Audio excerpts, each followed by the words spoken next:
Heyo everybody, Haku here with my review of Tower of God Chapter 277, or Season 2, Episode 197.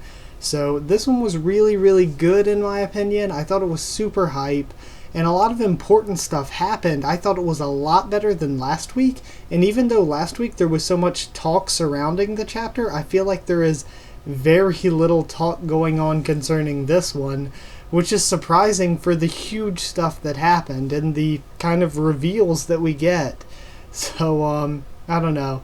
I'll just get into breaking this one down, I guess. So the first part of the chapter was a bit slow, but luckily it picked up a lot for sure. We start off where we left off, which was with Yuri saying that she's going to the floor of tests, but some people were right when they said it, that Bomb did stop her.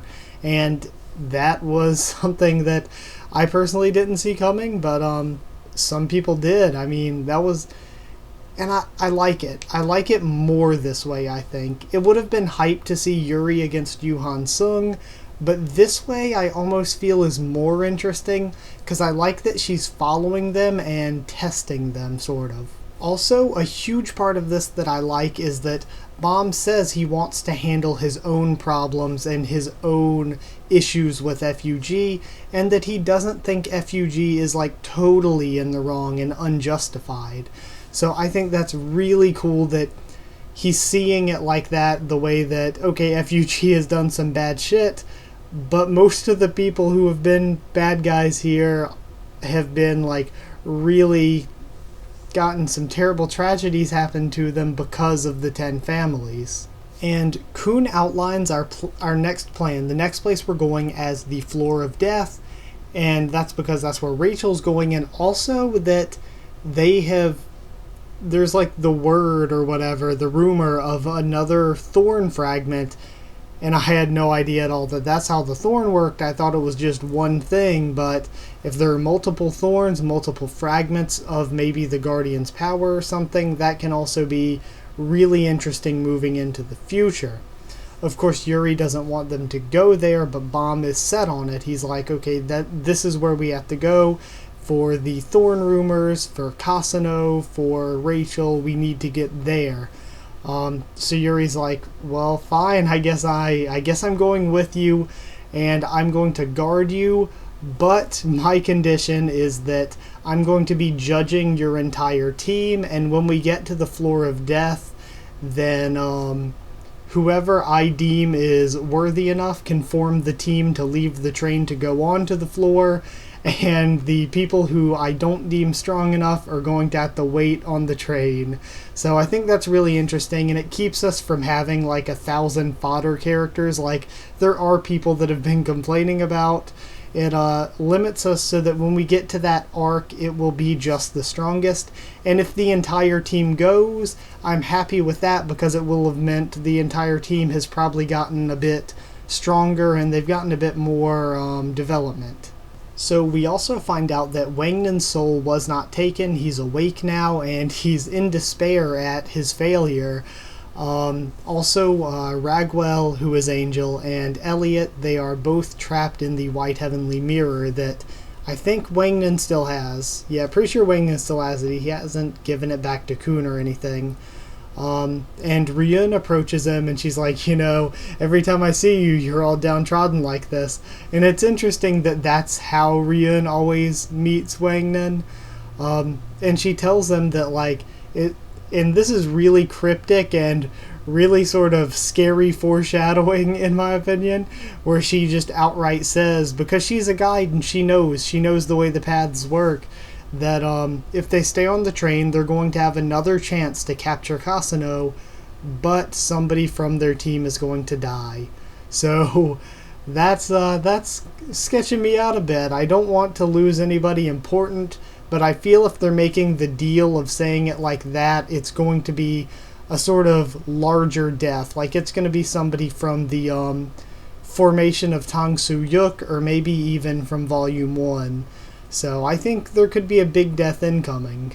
So there's a really nice panel that comes up next of the entire team. I mean, it's not high detail or anything. I wish we could get like a high detail panel of Bomb's entire team at some point. But this one was nice. It showed everybody that was staying to climb together. Also, again, another chapter where we didn't speak with Albelda at all. I don't know how I feel about that. And Cherry Law as well has sort of been pushed to the background. But we find out that Akka, his two teammates Daniel and Honnold, are all getting off the train. So I guess that means we are losing those 5. But I mean, they justified it by saying, Daniel and Akka, they're injured, they don't want to hold anyone back. Akka's teammates are only there for him anyway, and Honnold's a doctor, so he's going to stay back with them to heal them, tend to their wounds. So it all makes sense, I guess. So Honnold was one, since he was a doctor, I felt like he could have gotten made into a bigger, better character, but it was just sort of... SIU had different plans for him, I guess, and we're leaving him behind, leaving more of our allies behind. So, RIP to them in the story, because even if we do see them again much later on, I don't think they're going to be climbing with Bomb any. So we go on to the 38th floor test, which is defeating the Grey Guardian. And it was really, really funny, all the parts with Kun and Rack and how the Grey Guardian looked like Rack. And it was also really good action. The sequences for all of the different teammates doing their part to defeat it was awesome. And I like the way it shows how they are a huge team with all these people, but they are working together in a really interesting way that I'm liking it. I like the way they've done it. So that was really cool, especially Sachi's part I thought was awesome, and seeing Yuri and Evan sort of judge each of them as they jump from character to character.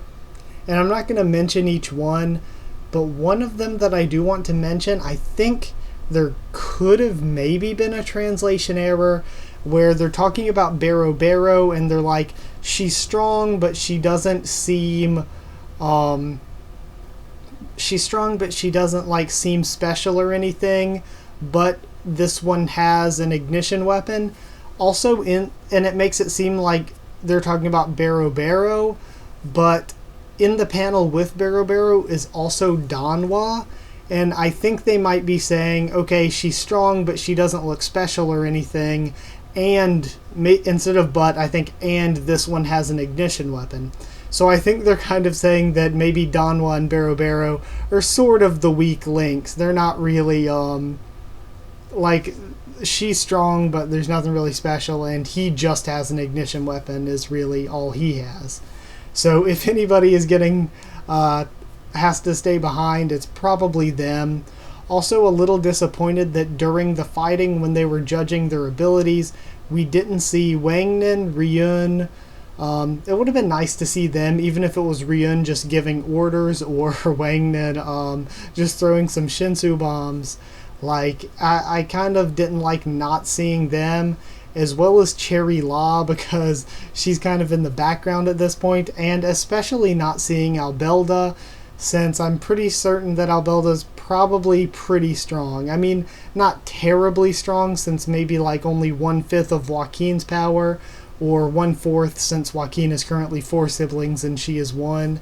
I would have still liked to see them comment on Albelda. Also bringing up Yuri specifically saying that Chang is hiding his powers and she can't really read him or know why he's doing it. That, I think, I'm glad that a character brought it up, showing that it's something that SIU is doing on purpose, that he is purposefully hiding whatever Chang does and having Chang just sit around smiling after he's defeated everyone or letting everybody else fight. It's super interesting, and I think he's gotta, obviously, if they're bringing it up, he has to have some sort of big secret. I have no ideas what it could be. Maybe wild guess from the top of my head. He could maybe be he could be the third Mad Dog, and that's super unlikely, but he could be the third Mad Dog, and maybe that's why he had interest in Elliot. But the thing that makes me think that's not true is he and Varagarv were both in the Battle X Gamble portion of the workshop battle, fighting at the same time in two different blocks. So I would think that maybe Varagarv would have noticed him, but Varagarv's kind of a quiet dude anyway, so maybe he did notice and just didn't say anything. So I'm not sure, but maybe Chang could be the third Mad Dog. Now, Evan brings up that the leader of the station on the 39th floor, he is like, he could somehow judge Bomb and his skill and his team's skill, but that the 39th floor station was a super, super dangerous place.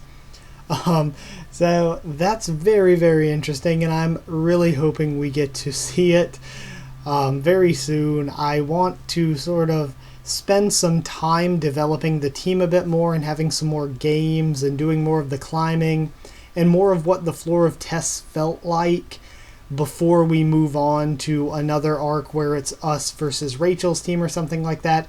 I want more of a test-heavy arc. So maybe the 39th floor could be that, because we do get to see the 39th floor, and it's called, what is it called? The Name Station or something? It's called the Name Hunt Station. So that's really cool. And there were people talking about those are some interesting names a little bit later. So I'm not sure what the game or the deal with the Name Hunt Station is, but I think that the Name Hunt Station could be really, really cool if we get an arc there where there's some sort of interesting twist or game that they have to play. Especially since we do get to finally see them again. We get to see Team Novik with Novik, Dan, Ron, and Jaja.